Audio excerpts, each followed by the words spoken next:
Hari Raya Roti Tidak Beragi yang disebut Paskah sudah dekat.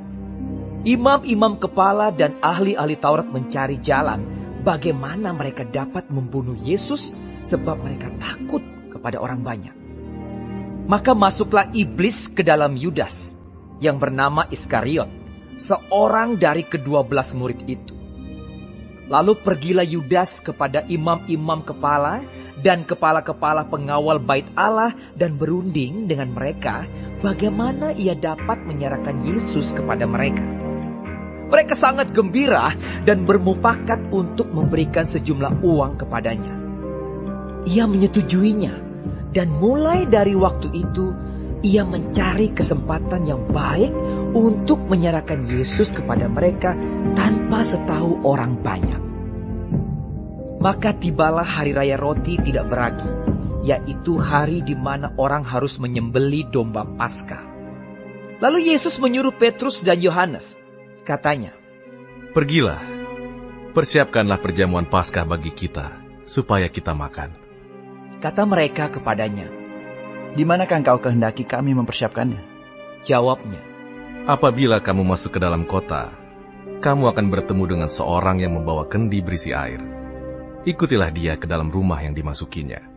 Dan katakanlah kepada tuan rumah itu, 'Guru bertanya kepadamu, di manakah ruangan tempat aku bersama-sama dengan murid-muridku akan makan Paskah?' Lalu orang itu akan menunjukkan kepadamu sebuah ruangan atas yang besar, yang sudah lengkap. Disitulah kamu harus mempersiapkannya." Maka berangkatlah mereka dan mereka mendapati semua seperti yang dikatakan Yesus kepada mereka. Lalu mereka mempersiapkan Paskah. Ketika tiba saatnya, Yesus duduk makan bersama-sama dengan rasul-rasulnya. Katanya kepada mereka, "Aku sangat rindu makan Paskah ini bersama-sama dengan kamu sebelum aku menderita.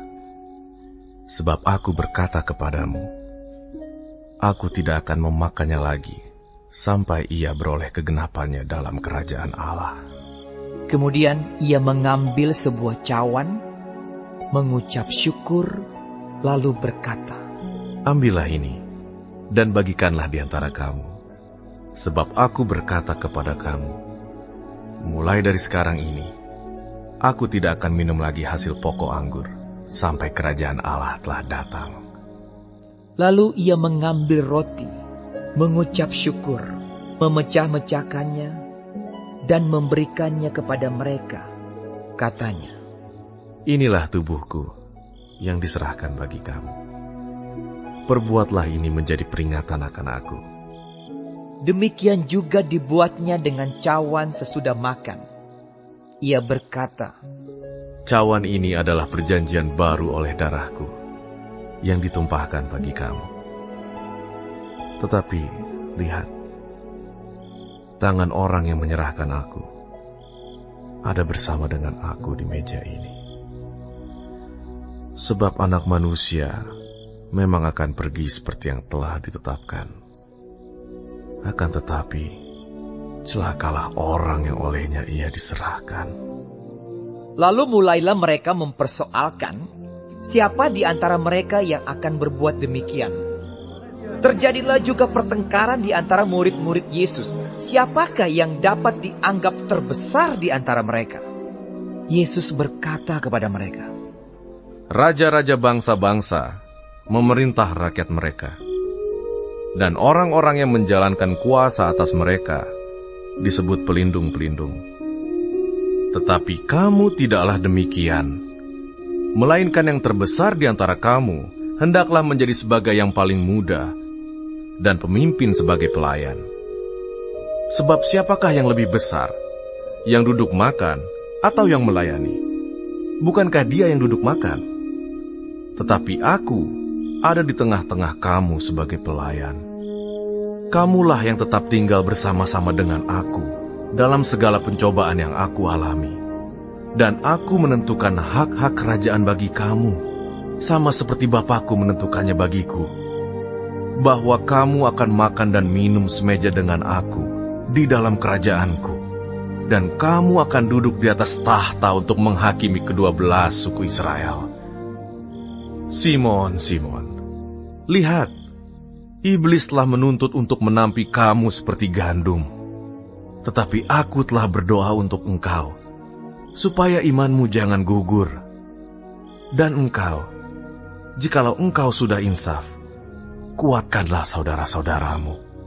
Jawab Petrus, Tuhan, aku bersedia masuk penjara dan mati bersama-sama dengan Engkau. Tetapi Yesus berkata, Aku berkata kepadamu, Petrus, hari ini ayam tidak akan berkokok sebelum engkau 3 kali menyangkal bahwa engkau mengenal aku. Lalu ia berkata kepada mereka, Ketika aku mengutus kamu dengan tiada membawa pundi-pundi, bekal dan kasut, adakah kamu kekurangan apa-apa? Jawab mereka, Suatu pun tidak. Katanya kepada mereka, Tetapi sekarang ini, siapa yang mempunyai pundi-pundi, hendaklah ia membawanya. Demikian juga yang mempunyai bekal. Dan siapa yang tidak mempunyainya, hendaklah ia menjual jubahnya dan membeli pedang. Sebab aku berkata kepada kamu, bahwa nas kitab suci ini harus digenapi padaku. Ia akan terhitung di antara pemberontak-pemberontak. Sebab apa yang tertulis tentang aku sedang digenapi. kata mereka. Tuhan, ini 2 pedang. Jawabnya, Sudah cukup. lalu pergilah Yesus keluar kota dan sebagaimana biasa ia menuju Bukit Zaitun. Murid-muridnya juga mengikuti dia. Setelah tiba di tempat itu, ia berkata kepada mereka, Berdoalah, supaya kamu jangan jatuh ke dalam pencobaan. Kemudian ia menjauhkan diri dari mereka, kira-kira sepelempar batu jaraknya. Lalu ia berlutut dan berdoa. Katanya, Ya Bapakku, jikalau Engkau mau, ambillah cawan ini daripada aku. Tetapi bukanlah kehendakku, melainkan kehendak-Mu lah yang terjadi. maka seorang malaikat dari langit menampakkan diri kepadanya untuk memberi kekuatan kepadanya. Ia sangat ketakutan dan makin bersungguh-sungguh berdoa. Peluhnya menjadi seperti titik-titik darah yang bertetesan ke tanah. Lalu ia bangkit dari doanya dan kembali kepada murid-muridnya. Tetapi ia mendapati mereka sedang tidur karena duka cita. Katanya kepada mereka, Mengapa kamu tidur? Bangunlah dan berdoalah, supaya kamu jangan jatuh ke dalam pencobaan. waktu Yesus masih berbicara, datanglah serombongan orang. Sedang muridnya yang bernama Yudas, seorang dari ke-12 murid itu, berjalan di depan mereka. Yudas mendekati Yesus untuk menciumnya. Maka kata Yesus kepadanya, Hai Yudas, engkau menyerahkan anak manusia dengan ciuman. ketika mereka yang bersama-sama dengan Yesus melihat apa yang akan terjadi, berkatalah mereka, Tuhan, mestikah kami menyerang mereka dengan pedang? dan seorang dari mereka menyerang hamba imam besar sehingga putus telinga kanannya. Tetapi Yesus berkata, Sudahlah itu. lalu ia menjamah telinga orang itu dan menyembuhkannya. Maka Yesus berkata kepada imam-imam kepala dan kepala-kepala pengawal bait Allah, serta tua-tua yang datang untuk menangkap dia. Katanya, Sangkamu aku ini penyamun, maka kamu datang lengkap dengan pedang dan pentung. Padahal tiap-tiap hari aku ada di tengah-tengah kamu di dalam bait Allah, dan kamu tidak menangkap aku. Tetapi inilah saat kamu, dan inilah kuasa kegelapan itu. lalu Yesus ditangkap dan dibawa dari tempat itu. Ia digiring ke rumah imam besar, dan Petrus mengikut dari jauh. Di tengah-tengah halaman rumah itu, orang memasang api, dan mereka duduk mengelilinginya. Petrus juga duduk di tengah-tengah mereka. Seorang hamba perempuan melihat dia duduk dekat api. Ia mengamat-ngamatinya, lalu berkata, "Juga orang ini bersama-sama dengan dia." Tetapi Petrus menyangkal, katanya, Bukan, aku tidak kenal dia. Tidak berapa lama kemudian seorang lain melihat dia lalu berkata, "Engkau juga seorang dari mereka." Tetapi Petrus berkata, Bukan, aku tidak.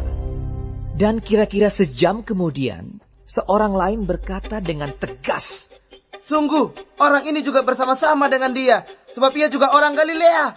Tetapi Petrus berkata, Bukan, aku tidak tahu apa yang kau katakan. seketika itu juga, sementara ia berkata, berkokoklah ayam. Lalu berpalinglah Tuhan memandang Petrus.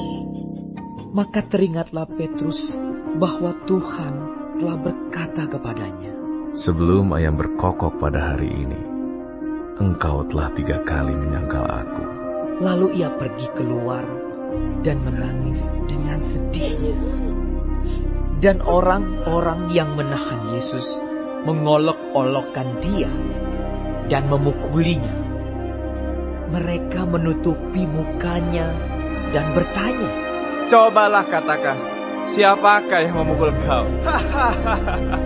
dan banyak lagi hujat yang diucapkan mereka kepadanya.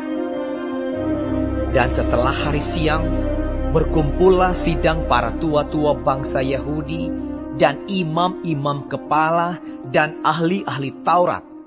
Lalu mereka menghadapkan dia ke mahkamah agama mereka. Katanya, "Jikalau engkau adalah Mesias, katakanlah kepada kami." jawab Yesus, Sekalipun aku mengatakannya kepada kamu, namun kamu tidak akan percaya. Dan sekalipun aku bertanya sesuatu kepada kamu, namun kamu tidak akan menjawab. Mulai sekarang, Anak Manusia sudah duduk di sebelah kanan Allah yang Maha Kuasa. kata mereka semua. Kalau begitu, engkau ini anak Allah. Jawab Yesus. Kamu sendiri mengatakan bahwa akulah anak Allah. Lalu kata mereka, Untuk apa kita perlu kesaksian lagi? Kita ini telah mendengarnya dari mulutnya sendiri.